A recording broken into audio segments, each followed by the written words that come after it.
They say motherhood is a journey, but let's be honest, sometimes it feels more like a roller coaster with no seatbelt. I bet you're like me, wondering why babies, or teens in my case, don't come with instruction manuals. Welcome to This Incredible Mom Life, the podcast that celebrates the beautiful chaos, quiet wins, messy moments, and everyday miracles of being a mom. I'm your host, Dummy, wellness coach, mom of 3 boys, and a passionate believer that you don't have to live at the mercy of PMS, burnout, or exhaustion. Join me every week as we hear the craziest and most unbelievable mom stories. I'll be sharing the huge accomplishments and triumphs of both our moms and their kids. We'll giggle, cheer on the kids, and discuss obstacles and lessons learned along the way. If you are struggling to be the best mom you can be, how open-minded are you to booking a free call with me? You don't have to live at the mercy of your cycle, and you definitely don't have to do it alone.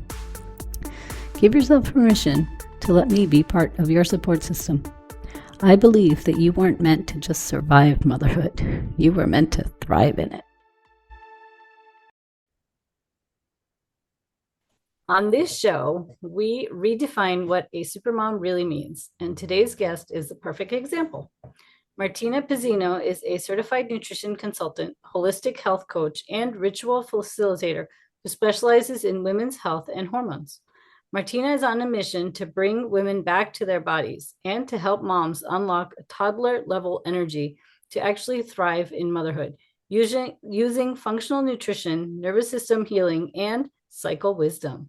Martina is the founder of Luia Wellness and is the head nutrition witch inside of Thrive Mama, the holistic health collective for busy, intuitive moms to break out of survival mode and actually thrive in motherhood.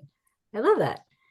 Thank you, Martina, for taking time out of your day to be here with me. Thanks for having me. I'm so excited.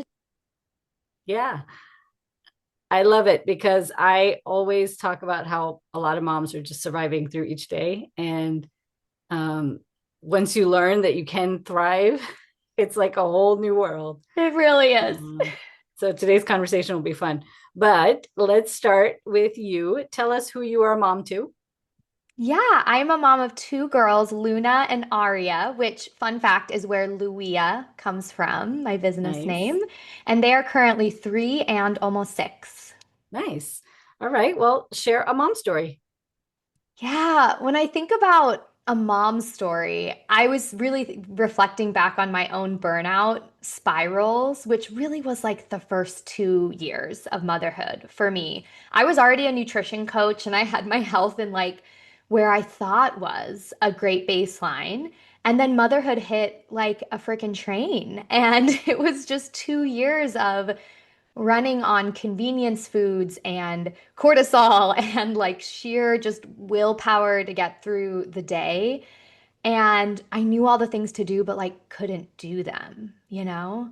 So I eventually hit this breaking point when my second was about 6 months old and realized like no one was getting the best version of me. I was exhausted, I was irritated, I was like just counting down minutes to zone out on my phone because it was just so tapped out. So I came back to like shifting things, in small ways, like really getting back to eating a real breakfast, getting back into like sunlight, getting back into daily rhythms that could keep me supported.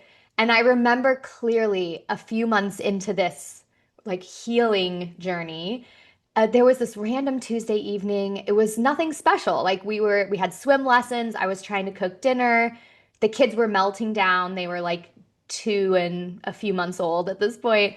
There was just mess everywhere. And I had this moment where instead of shutting down and snapping and just feeling the weight of it all, I was like laughing with them. I was like, this is chaos. And I remember turning on music and we like danced around the kitchen together. And later that night, I was reflecting with my partner and was like, that was really different than I was, how I was operating. We got home from swim lessons and I like played tag with them Nice. before bed, right? It's like, wait, this is what's possible when we Yeah. have the inner resources to show up for the huge demands of motherhood and just really clicked something for me about the power of our bodies and this work. Yeah. And I had a similar experience. So, as a healthcare provider, I thought I was eating healthy. I thought I was exercising, right? I did all the prenatal yoga and the organic baby foods when they were little and all these things. And it turns out I was eating too many salads and not enough nutrients. Like, they were just empty calories. And then I was exercising too much. So I felt the same. I was always exhausted, stressed out. Um, and you were sharing your story, and I just had this thought. I had, when my kids were little, they must have been like whatever, 1 and 3 or something, too little-ish. We had spaghetti for dinner, and I don't know why. For some reason, they picked one up and like put it on their head or something. And then one became like two, and then two became the whole bowl was actually on his head. And I was like, I don't even, can I yell at this, or should I just laugh and go with it and just like throw them in the bath afterwards? Um, but yeah, that's what I did. I did not yell at them. I've yelled at Yeah. them for other things, but at that one moment, I was just like, whatever, dump the spaghetti on your head. You're going in the bath right after this Yeah. anyway. But when our body's in survival mode, everything feels like an attack, like a Yeah. threat. Like we can't handle a mess. We can't handle being late. We just have no buffer Yeah. to actually be in the flow of what real messy life is. So I'm just so grateful for the capacity now to not be in survival mode all the time. Yes, me too. I love that feeling. Um, was that like a turning point for you, or is that just one moment of joy that you found in the day? Yeah, that was one real moment I remember that then just really solidified for me like, oh, this matters. My body's not this like inconvenience that I know I should be taking care of. It's actually the key to enjoying this whole ride. And that was the first day I really felt the impact of all the little shifts I'd been doing in such a drastic way. So I just always remember that moment of like, oh, no, this works. This really is powerful. And this is how I want to mother from here on out. Nice. I love that. So let's switch over. Tell us a little bit about who you are and what you do. Yeah. So, as Amy shared, I'm a functional nutrition consultant and a holistic health coach, and I really specialize in those on their motherhood journey. So, I have a lot of experience in the fertility and prenatal support world using functional nutrition to support our hormones and really support healthy conception and pregnancies. And now a lot of my work focuses on those in the trenches, as I say, who maybe our kids are a few months, years, maybe they're teenagers, and we're just like really ready to feel more like ourselves and to have the inner resources to show up in our life the way we want. And using our body is a key to that. So I love to weave in cycle wisdom and I weave in ritual and ceremony, tarot readings, all kinds of fun, energetic supports into the work. And I'm just so passionate about getting moms in this thriving space that you and I both get to live in. Yes, it's amazing. Um, and I know today we're going to talk about motherhood, but let's start with, for the lady who is considering getting pregnant for the first time, right? You're not yet pregnant, you don't have any other kids, you have the time, you have the so talk about, healthy habits from preconception through pregnancy, and then we'll get into the more fun stuff. But right now, like, as a first time pregnant mom, you don't have the worries of taking care of other kids, right? You don't have toddlers throwing a tantrum. You don't have all these other things. So tell us about those healthy habits first. Absolutely. Yeah.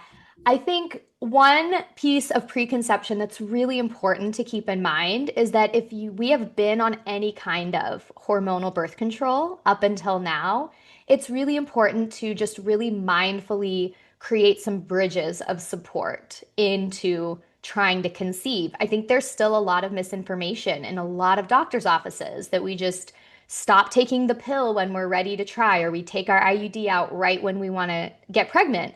And the reality is, for some women, that absolutely happens. And for many women, shifting off of birth control is a huge hormonal like recalibration. And I've seen over and over this like post birth control syndrome where our periods disappear, where we get crazy symptoms in our bodies we never got before. It all depends on the hormonal landscape that was present before birth control and during and after. So, really giving yourself time to support your healthy cycles returning, getting to know your ovulation patterns. And those hormonal birth control methods almost all cause mineral depletion, nutrient Yep. depletion in a really big way.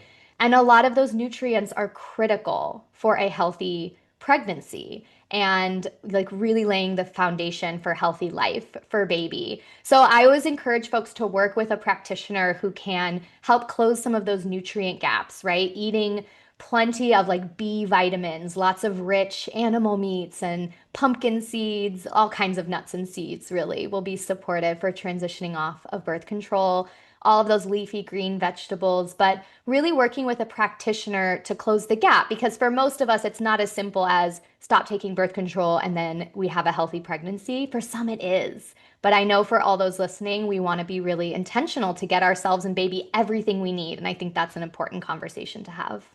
Yeah, for sure. Take care of yourself and your hormones because I see that too. Yeah. If you've been on birth control for many, many years, when you go off of it, you can have these nutrient depletions, deficiencies. You can have hair loss. You can have dry skin. You can have all kinds of changes in your monthly cycles, PMS symptoms. So that is amazing. Talk a little bit about health and healthy eating through pregnancy. Yeah, absolutely. So, pregnancy is such a magical time and also incredibly difficult. I had really difficult pregnancies, so I just have all the empathy for the food aversions and the nausea. Like, I knew all the things. I was literally a nutritionist at a birth center. So, I saw pregnant women all day long. I was pregnant, and doing the things was really hard because of these just barriers in physiology with what my body was willing to take in. So I just want to say first, that's super normal. And you might hear me talking and be like, great, but I can barely get like a saltine to stay down. So if that's the case, again, seek some support. You don't have to navigate that by yourself. There's lots of ways we can work with that. But with prenatal nutrition, we hear so much about protein being so critical for baby's development, for the placenta, for mom's blood pressure, stability, all these things. I'm also really passionate about educating on the microbiome during pregnancy. So, baby's microbiome is being built alongside of yours. And it's actually it's like a copy paste of your microbiome. So, it's like you create the foundation for baby. And we know that the microbiome impacts all elements of human health, brain health and immune health, our hormones, digestion, of course, all sorts of things. So, giving baby this little boost as they start life is really such a gift. So, getting yourself as many colorful fruits and veggies as you can stand, eating fermented foods regularly, perhaps getting a high quality probiotic, and then when vaginal birth is possible, allowing that to be another boost for baby's microbiome. I always encourage postpartum, if we're not breastfeeding for whatever reason, we can actually still support the microbiome through probiotic drops for baby and continue to grow the microbiome that way. But even while they're in your body, the healthier your microbiome is, the more vibrant baby's health is going to be. And so that's just a piece that I always love focusing on with folks. Nice. And I love that. This is a new angle that I haven't heard before in Yeah, we all talk pregnancy. And about protein, which is so important. I'm here for protein all day, but most of us have heard it, right? So let's yeah, really nourish the microbiome while we're also boosting all the amino acids I we need. love that. I love Yeah. that. And we're supposed to eat the rainbow, right? Like you Yes, mentioned, all your ma'am. fruits and vegetables. Eat the rainbow. All right. So how do the nutrition requirements change now when you're breastfeeding?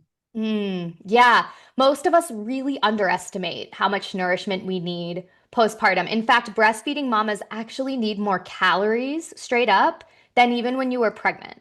So just really let that sink in. Like most of us have the baby and then we sort of like disconnect from what I eat, it impacts them. But in order to both feed yourself and create food for another human, you need a lot of nourishment and a lot of hydration. So, what I always tell our postpartum mamas is eat more than you think you need. Like, if you're hungry, honor it. I don't care if you just had a meal 20 minutes ago, like, eat again. Eat Your again. job is to feed baby. Your partner's job is to feed you. So, that is what they are doing around the clock. and really getting in plenty of healthy fats. Omega-3s are wonderful for our breast milk balance. So getting in, if fatty fish is possible, chia seeds, leafy greens, flaxseed, things like that. And then hydration, mineral depletion is really common after birth based on the needs of pregnancy. And so hydrating not just with water, but also electrolytes, adding mineral drops to your water can really help with breast milk supply, but also your own energy, right? Like your body's going to prioritize baby's food over you feeling good. And so it's really common that we are getting bare minimums. It goes to baby and we're left with these like scraps of energy left over. We deserve to still feel alive in our body through our breastfeeding journey. So eating enough, plenty of omega-3s, and plenty of hydration and minerals are a great place to start. Awesome. Love it. Yes, totally agree with all of that. Have you heard the story of flamingos?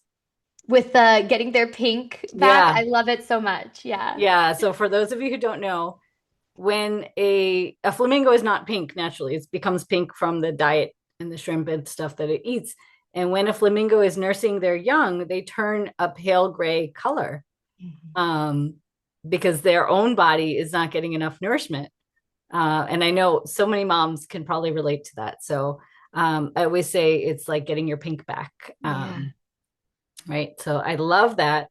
And now let's talk about the challenges of eating when you have maybe two or three kids running around Mm. at home. Yeah. Gosh, this was something I saw in my years at the birth center that really sparked me on this journey. Was these first-time moms would come in, they'd be so excited and determined to like have the healthiest pregnancy possible. They would do all the things I would tell them to do. They'd come back the next appointment and they'd have done them all. And then these moms could come in with these toddlers hanging onto their hips and bags under their eyes, and they're just as determined. They're just as passionate about having a healthy pregnancy. But there was a gap in knowing and doing. And I got really curious about this. Like, where is the gap here? Why is it that our second, third, fourth pregnancies, we like start deprioritizing the things we know we need? And now, as a mom of two little littles myself, I can feel it day in and day out, right? We put our needs last. Our own food is often an afterthought. Like we feed our kids and then we're getting their water, we're cleaning up after the meal, we're like eating scraps. Or when we are eating, it's convenience. It's like, how quick and easy Yeah. can I do this? Because we don't take up space. This ultimately, like we could go on a long rant about the patriarchy and conditioning around motherhood, but ultimately it's just a matter of prioritizing everyone else over you. Most of my clients know a bunch of things to do.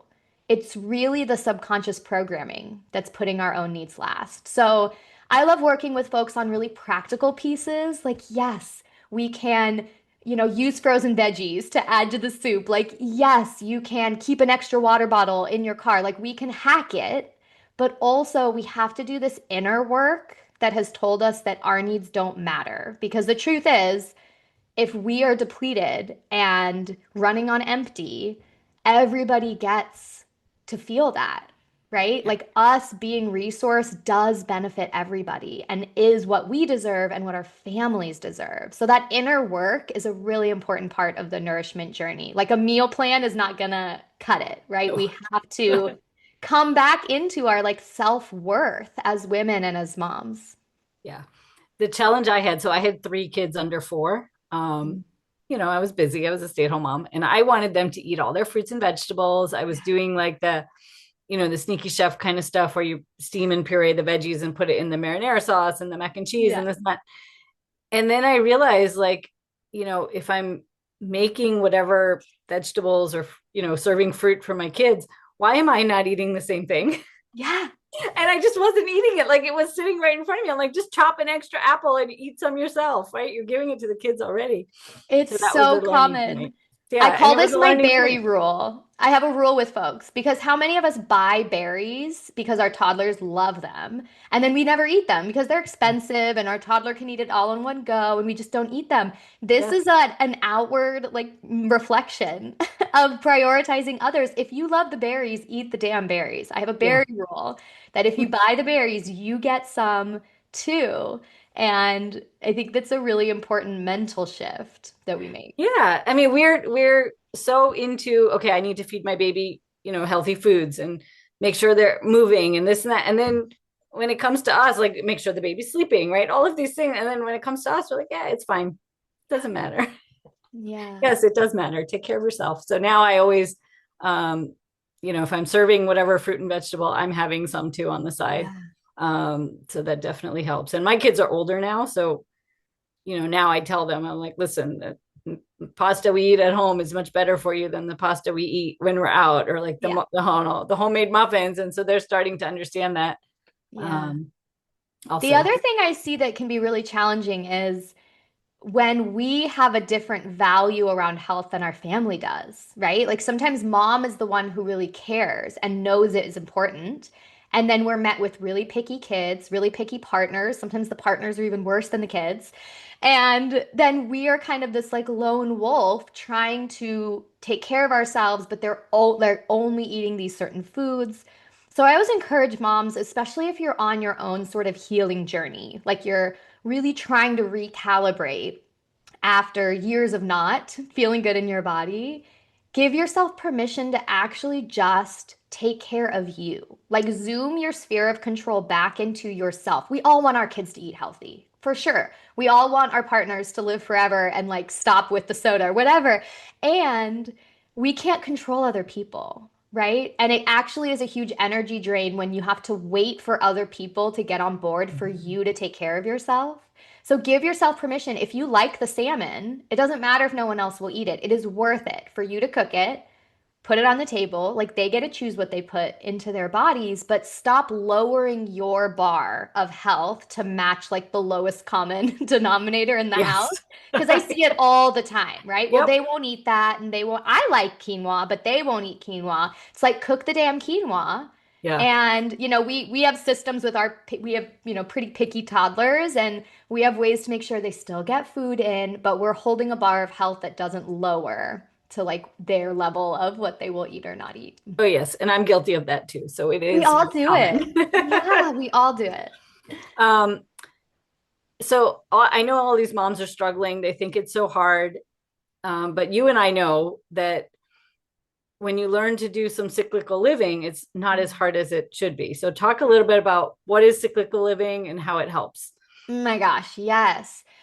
So I think all four phases of our cycle hold deep medicine and support. And I also think it's easy to overcomplicate it. So, just for the sake of this conversation, I'm just going to talk about the first half of the cycle and the second half of the cycle because I think we can mentally split it in half and just feel into some supports for both.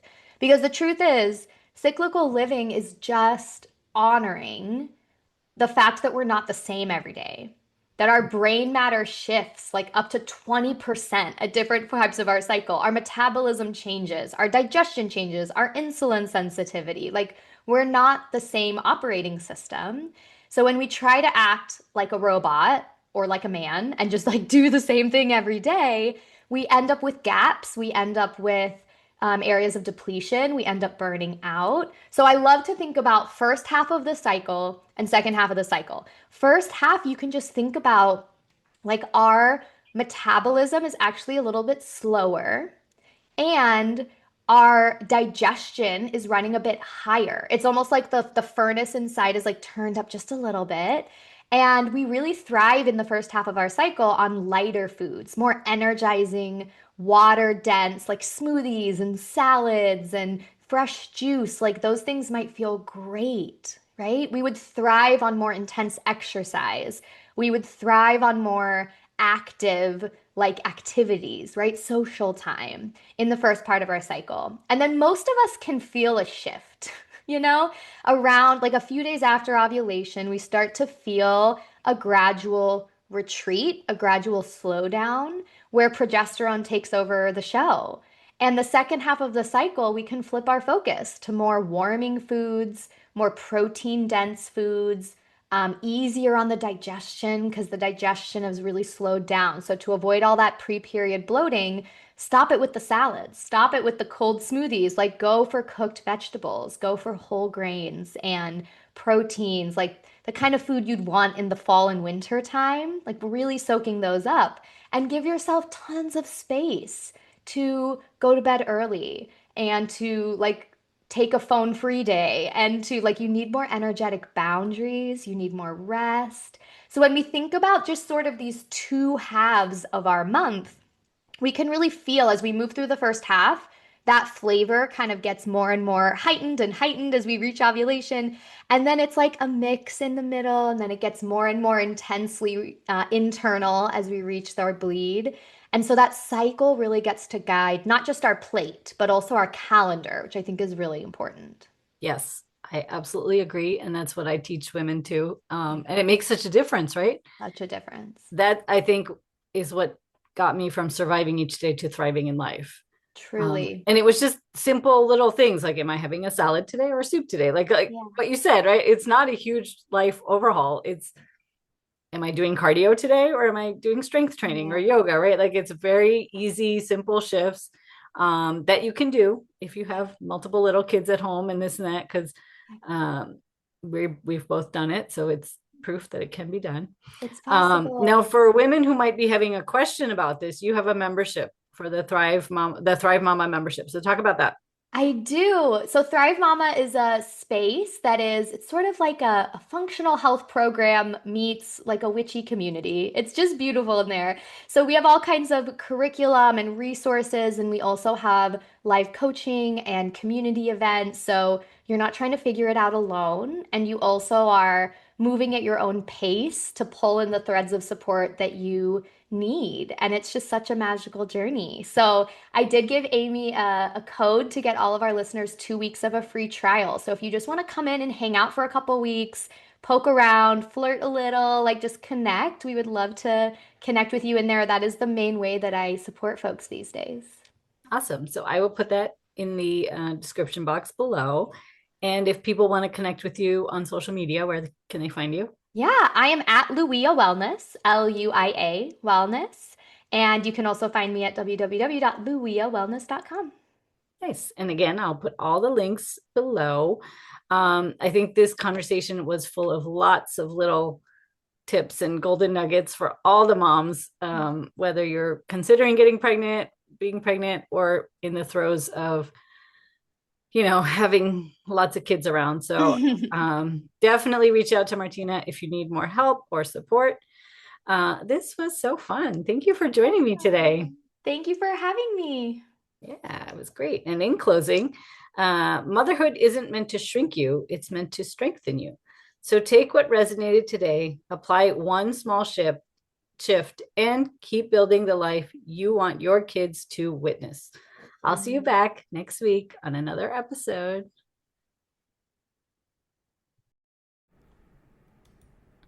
Are you struggling to be the best mom you can be? Are you fatigued, overwhelmed, and stressed out? Are you losing precious time with your family because of PMS? If so, sign up for my free gift on how to start living in tune with your monthly cycle. The link to get it is in the show notes below. Use this guide to help you start to eliminate your symptoms of PMS, increase your energy, reduce stress, and fully enjoy this incredible mom life. The way I see it, you have 3 choices. You can try to figure it all out on your own. You can do nothing and stay where you are, or you can get the customized guidance you need to thrive as a mom. The choice is yours. Thanks for listening to today's episode. I hope you learned something from these stories. If you enjoyed this show, please make sure to subscribe, rate, review, and share this podcast. It really helps this show grow. If you have a mom story you would like to share, click on the link in the description below on becoming a podcast guest. Remember, the content on this podcast is for general information only. It does not replace any medical advice given by your healthcare providers. Please check with your doctor if you have any questions about your specific condition and before starting any new diet or exercise regimen. Thank you, and you will hear from me soon.